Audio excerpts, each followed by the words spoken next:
السلام علیکم ورحمۃ اللہ وبرکاتہ۔ امید ہے کہ آپ سب خیریت سے ہوں گے۔ آج ہم جو وظائف شروع کریں گے وہ انشاءاللہ 21ویں روزے کے وظائف ہیں۔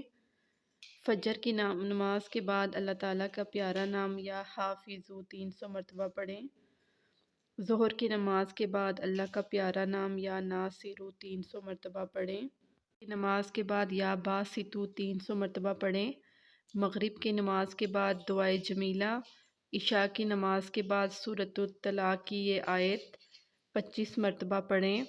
یرزقہ من حیث لا یحتسب ومن یتوکل علی اللہ فہو حسبہ ان اللہ بالغ امرہ قد جعل اللہ لکل شیء قدرا۔ اللہ تعالیٰ اس پر عمل کرنے کی توفیق عطا فرمائے۔ اسی کے ساتھ میں اجازت چاہوں گی۔ تمت بالخیر۔ اللہ حافظ۔